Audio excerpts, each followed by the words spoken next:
The walking it off Reds have provided one of the most exciting weeks of the 2022 baseball season with not one, not two, not three, but four walk-offs after having none all year. In the process, they swept Tampa. The Reds are getting healthy and finally playing like we thought they could.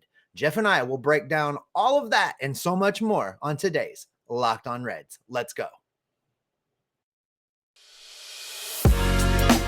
You are Locked On Reds, your daily Cincinnati Reds podcast, part of the Locked On Podcast Network, your team every day. You are Locked On Reds with myself, Jeff Carr, and my co-host, Stephen Offenbaker. We have been lifelong addicts of the Cincinnati Reds, and we've turned that addiction into information for you as we have a combined 8 years of podcasting experience about these Redlegs, and we are part of the Locked On Podcast Network, your team every day. Thanks for making us your first listen.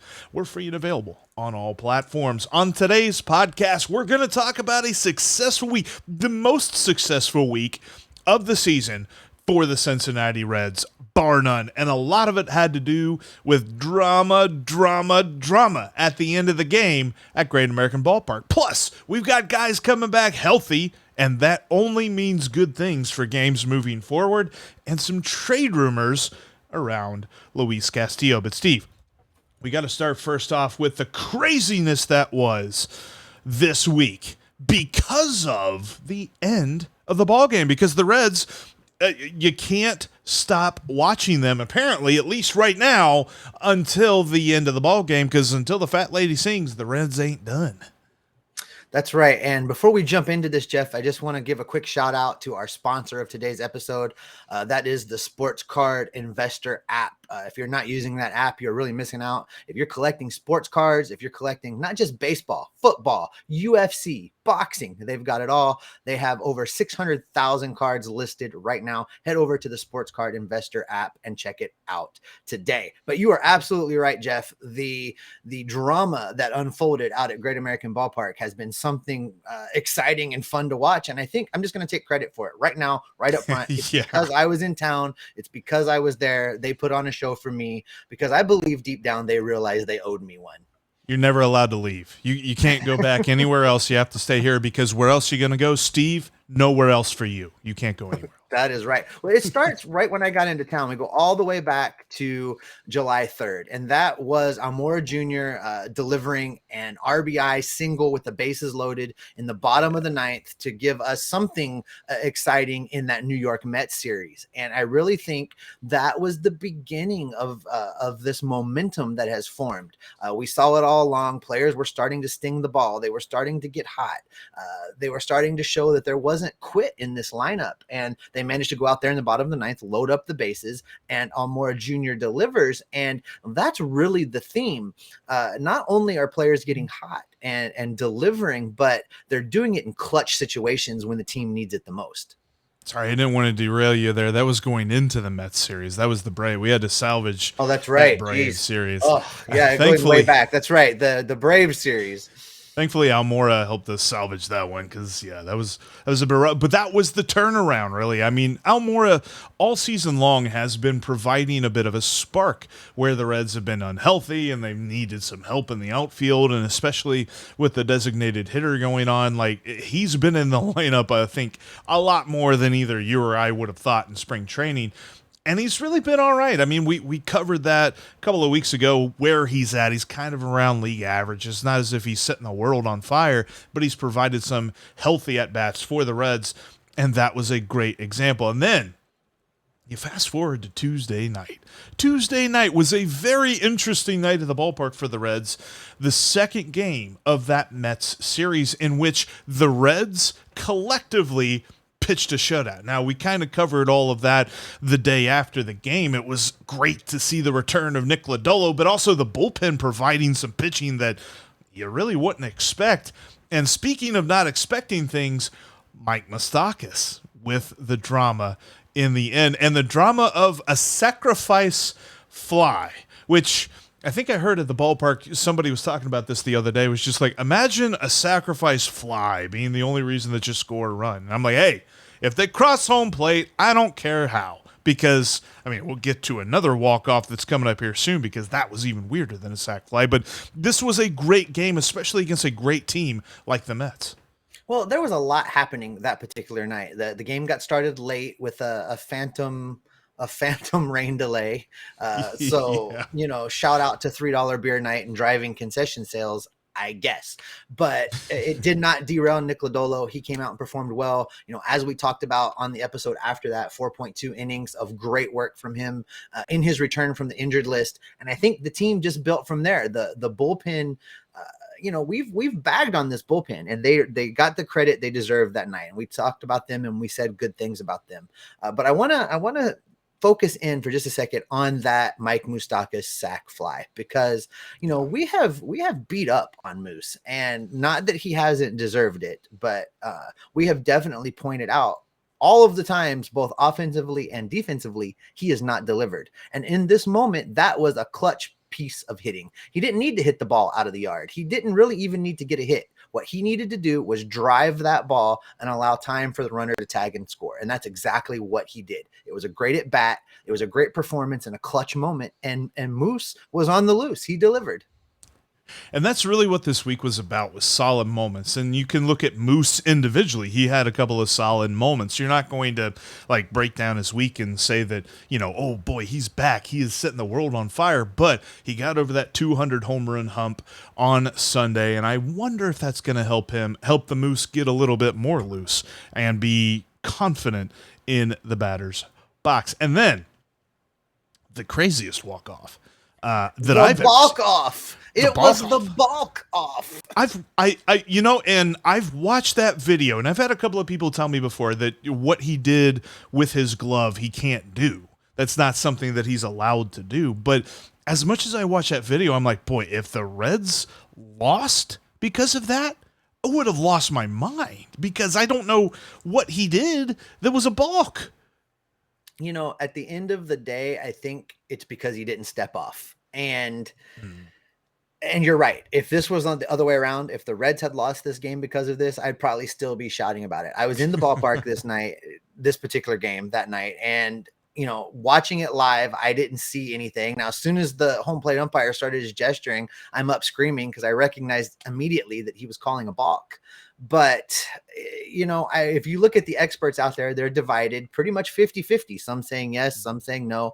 Chris Welsh weighed in, and I really trust his opinion on the rules and specifically the pitching rules. And he believed it was, in fact, a balk. I think where the big problem comes in, Jeff, is that umpires are so inconsistent with how they enforce the balk rule. We see players doing the tap, dancing, Mike Clevenger, shimmy, yeah, and it's. I think we've gotten so desensitized to the fact that there's supposed to be a pause and then a delivery, and after the pause, if you start moving, that is a balk. So by the letter of the rule, what happened that night, I think, was a balk.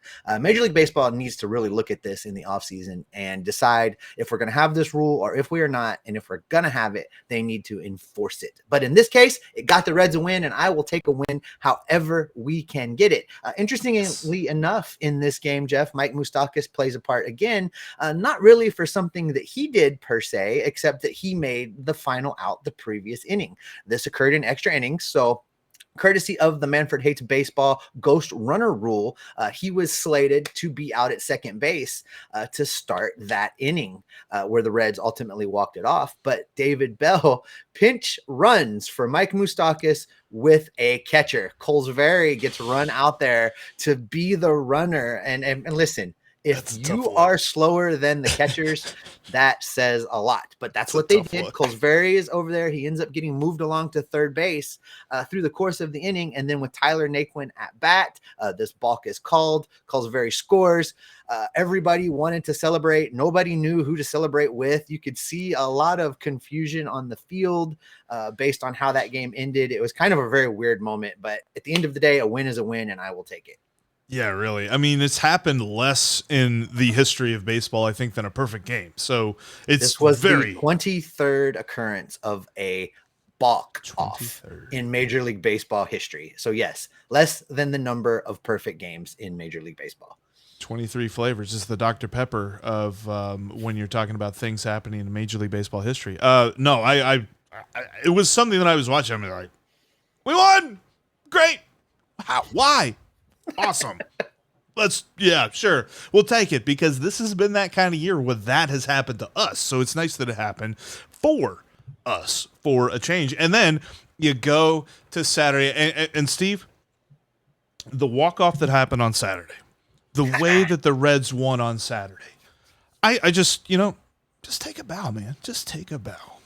That was, we've been all over this, and you've been the one that's been all over this. Listen, we saw it start to happen a few weeks ago. Nick Senzel started stinging the baseball. It happened to be right at people. He missed out on a couple home runs based on just the particular ballpark that they were playing in on that night. But you could see it. You could see that Nick was starting to put it together. You could see that he was turning a corner. And man, has he turned a corner. He delivers an RBI single to win the game in extra innings on Saturday. That brought his slash line up now to 262, 318, 380. Now understand, just 10 days ago, his slugging was below all of those numbers. So he's raised that up to 380. He's in his last 7 games, 2 home runs, 5 RBIs. He's hitting over 400. And since June 11th, his weighted runs created plus is 113, Jeff. We were on board with this early. I am staying on board with this. If Nick Senzel stays healthy, I think he is finally the guy we have always hoped he was going to be for this Reds lineup, especially down there in the 7, 8, 9 hole. I think I'm starting to join the bandwagon that you started here. I'm starting to feel like he's kind of back. I think he's kind of back. I like, insert John Wick scene in here. Like, I'm thinking he's back. I don't know why I did that voice, but yeah. Nick Senzel has been phenomenal here recently. There's been a couple of other guys who had some really hot weeks that I want to talk about here in a minute with you when we're looking at some good hitting and some healthy pitching coming back and what that means for the Reds moving forward. But it's very clear that this offense is getting healthy and finally performing like we thought they might be able to. And with these walk-offs, you've got to wonder if that's just going to just increase their level of confidence moving forward for a team that, honestly, the level of confidence had to be at an all-time low. Oh, for sure. And I think you're going to see this kind of things domino, and players will tell you it takes one person to get hot and start driving this and things move right along. But listen, it's not just hitters that are dialed in right now. Pitchers are dialed in, and Luis Castillo particularly is dialed in, and he is performing at an elite level. And if you want to be dialed in and you want to perform at an elite level, get yourself some AG1. Now, you might be asking yourself, what is this stuff? Well, with one delicious scoop of AG1, you're absorbing 75 high-quality vitamins, minerals, whole food sourced superfoods, probiotics, and adaptogens to help you start your day right. This special blend of ingredients supports your gut health, your nervous system, your immune system, your energy level, how well you recover, your focus, and it helps fight off aging. So yes, basically it does all of the things. Right now, it's time for you to reclaim your health and arm your immune system with convenient daily nutrition. It's just 1 scoop in a cup of water every day. That's it. No need for a million different pills and supplements to look out for your health.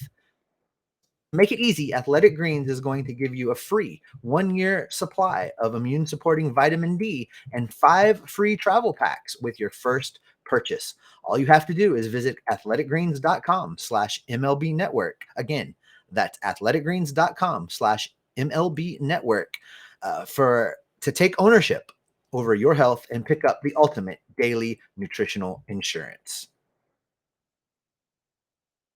Thank you for making Locked On Reds your first listen.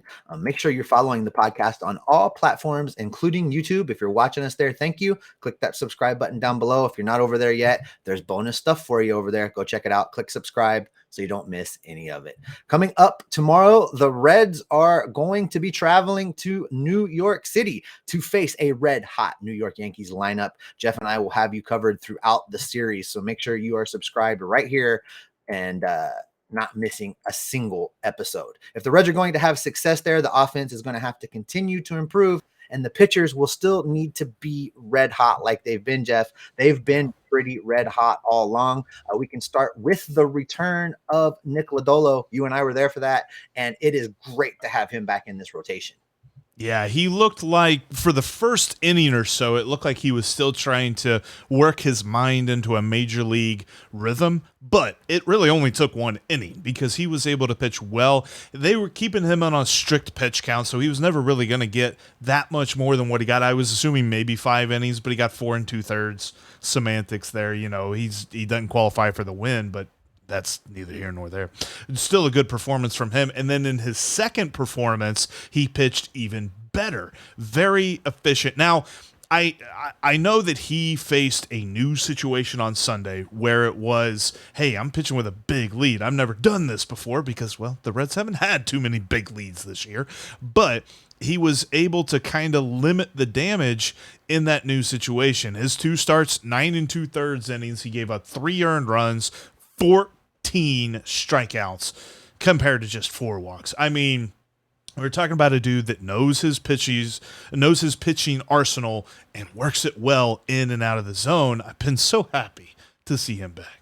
And, you hypothesized during that game that, maybe Lodolo relaxed just a little too much once the Reds gave him that big lead. And I think that's a very plausible takeaway from what happened. But, that stat line you just read, the biggest thing for me is the 14 Ks versus just the 4 bases on balls. These young pitchers, I really expected them to walk a lot more guys than they have because of them trying to really learn and get a feel for the major league strike zone and how to deal with major league umpires and major league hitters being so great at determining the zone. And the pitchers have been a lot better at that than I thought they were going to be. And Lodolo's last 2 starts have been a great example of that, of these young guys coming out and already knowing how to take control of that strike zone and how to get not only swings and misses, but how to keep the ball in the park and on the ground a lot. A lot of them, especially Ashcraft, have really kept the ball on the ground. And I've been really excited to see how these young guys have continued to develop throughout this season.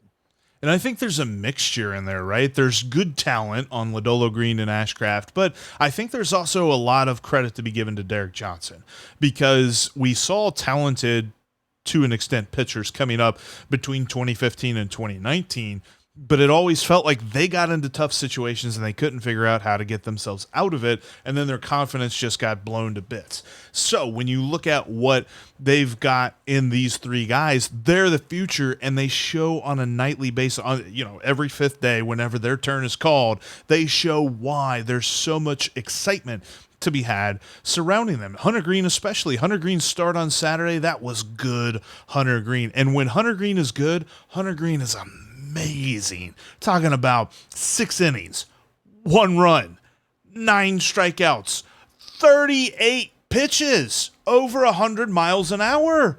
Yes, I want him to get that 3rd pitch. Yes, I want him to get that changeup. But that was fun to watch, and he was working that fastball and working that slider to the point where there was no shot for this depleted Rays lineup. And I saw some people commenting on that, like, oh, the Reds took advantage of a depleted Rays. What have the Reds been all year long? Depleted. Don't give me the crap that you're not going to be that happy about this sweep. There was great pitching in this sweep because of guys like Lodolo and Greene.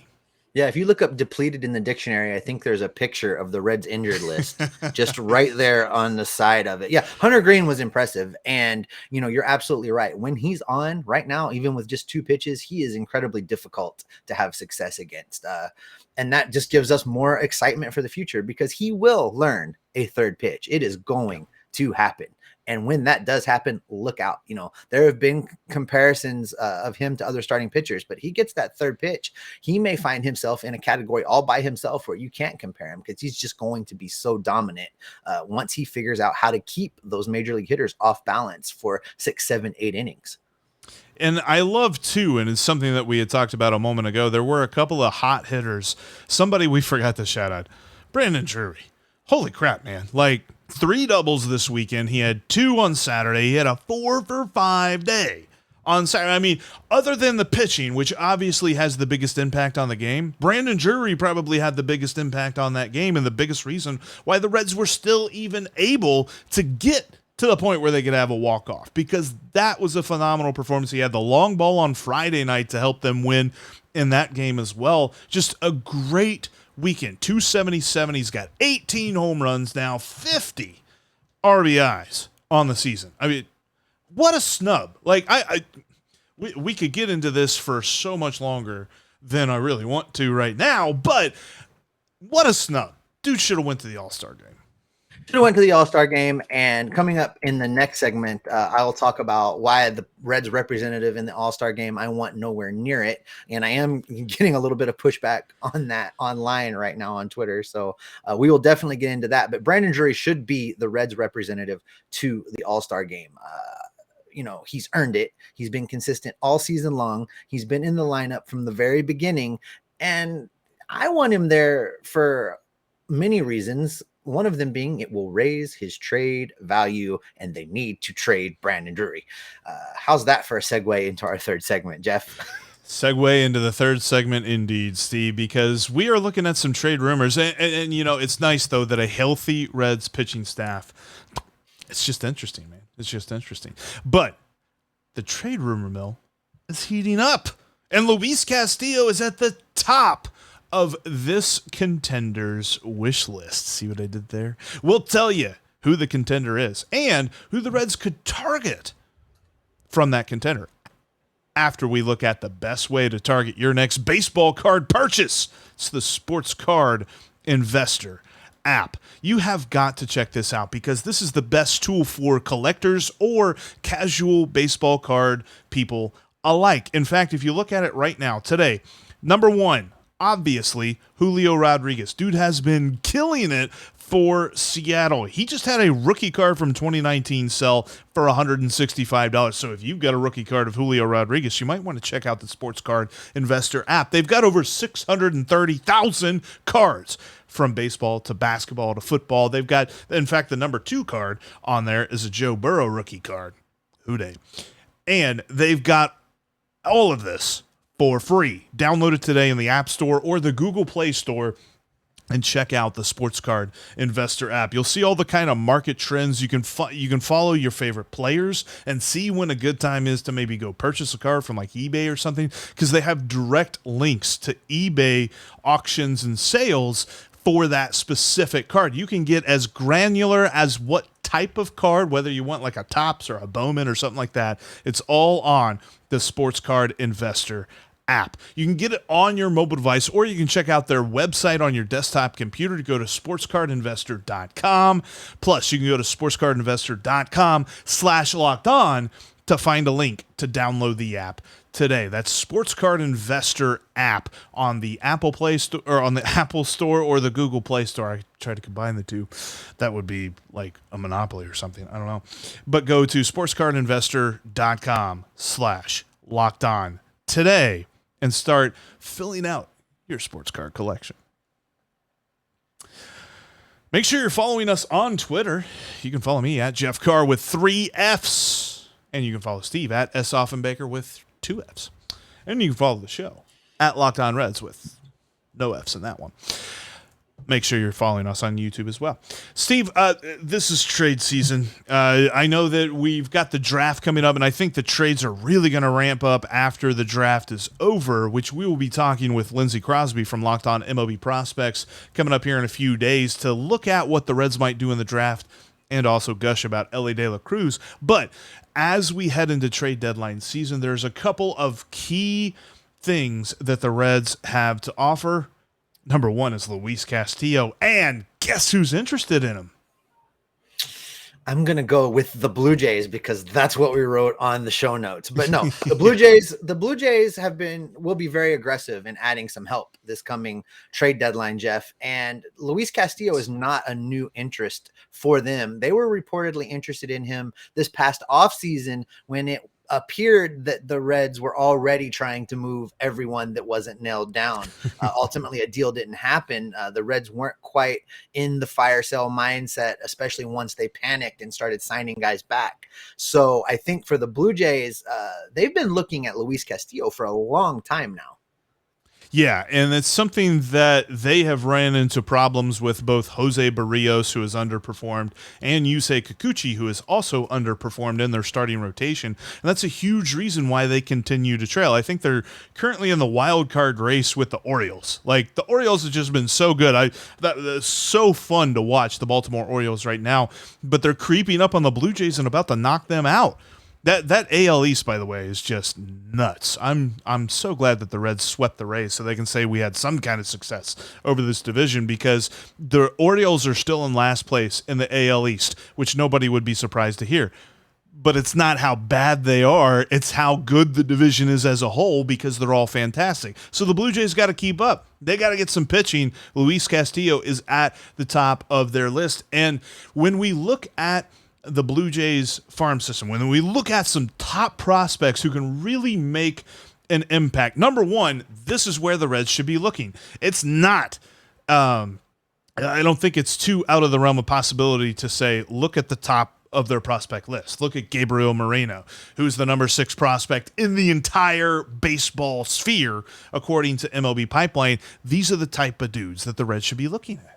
Oh, absolutely. And the fact that he's a catcher that's only 22 years old, you can never have too many catching prospects, because at the end of the day, everybody doesn't make it. And the Reds have a notable lack of depth at first base moving up through the system. So you bring in a guy like that that's highly touted, that plays a very difficult position, that if multiple guys hit at the big league level later, someone can always move and fill that need at first base.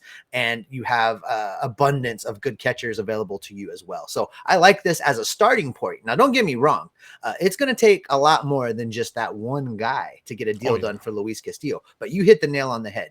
Gone in this particular set of deals should be any interest in combining a number 20 with a number 18 and a number 13 to get a deal for Luis Castillo. No. I want guys in the top 10, and I want them more in the top 5 for a deal for what is going to be an ace for any rotation in the league.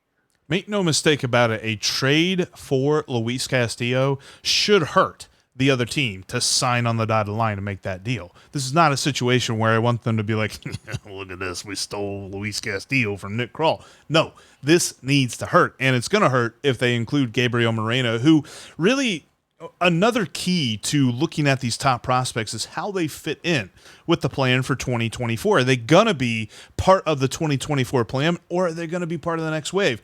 Gabriel Moreno is right smack dab in the middle of that 2024 plan. Another guy who would be part of that plan is a guy who plays, he's kind of between shortstop and third base, Elvis Martinez. He's the number 37 prospect in the game of baseball. He's their number 2 prospect, and he's only 20 years old. And they kind of have him slated to come up next year. You're talking about a 21-year-old dude who could be on this roster and could really be making big contributions to the 2024 team. And when we mention these guys, it would be nice if they get multiple of them, but these are definitely names that any trade deal that the Reds get, I want to see at least one of these names on the return that they're getting from Toronto, and Elvis Martinez is another key one. And, when you're talking about a player, this is not number 37 in the Blue Jays organization. He's number 37 in baseball. Right. And again, with Moreno being number 6 in baseball, you're packaging those guys together. Now you're reaching that point where, yeah, that's going to hurt the Blue Jays to sign. But at the end of the day, do they want to win now? And I think they do. So this is an opportunity for the Reds front office to go out there and apply the pressure, stand pat, don't give in, and get maximum return for one of the best pitchers in the game. Absolutely. And there's no doubt in my mind that he is the best available trade chip. I saw some sort of ranking list the other day at MLB Trade Rumors that said that Wilson Contreras was number 1. Stop that. The Cubs don't even want him playing catcher. Why would anybody else want him playing catcher? He's a DH. So that cuts his trade value down for me. I'm putting Luis Castillo at the top. I might be biased. I don't care. He's number 1. So for that, we need some big top guys.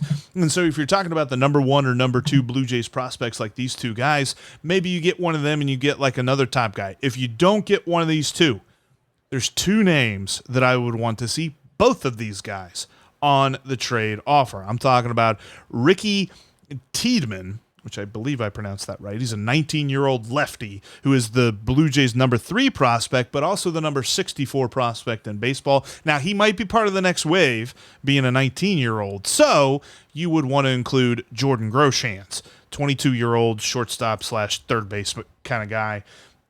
He's also in the top 100 of MLB pipeline at number 85. He would be part of the 20. So if you get both of those guys for Luis Castillo, then we're cooking with gas, partner. I think so, because then the Reds are also going to at least be taking offers on Tyler Mahle as well. And if they can use him to fill the need for a big bopper type of outfield bat in this trade season, suddenly the 2024 roster is looking pretty insurmountable. This group of players you've just mentioned in the deal for Castillo, Jeff, I think go a long way in ensuring that even if everybody in the farm system currently for the Reds doesn't hit, and it's probably a big ask for 100% of the guys on our list for 2024 to hit, but if 75% of those guys hit and you bring in a few of these names you've mentioned right here, well, suddenly the Reds have the opportunity to be very, very good in a short period of time here coming up. Suddenly they start looking like what the Orioles will probably look like next season. And I tell you what, there's just the Blue Jays are now added to the list in my mind of good fits for Castillo because they got some good dudes that they could send back our way. And with all these trade rumors coming up, we are going to be on top of it here at Locked On Reds. It's going to end us for today. Make sure that you're following the podcast so you don't miss everything that we've got coming for you, because these rumors are going to be coming hard and fast, and we're going to keep you covered. We're also going to take a look at how these rumors can benefit the Reds for 2024. That's what we're going to be focused on here at the Locked On Reds podcast. Speaking of focused on the future, check out Locked On MLB Prospects. Lindsey Crosby has your focus on the future, on who's next and who can help out what's going on for the Redlegs. Steve, what do we got coming up next?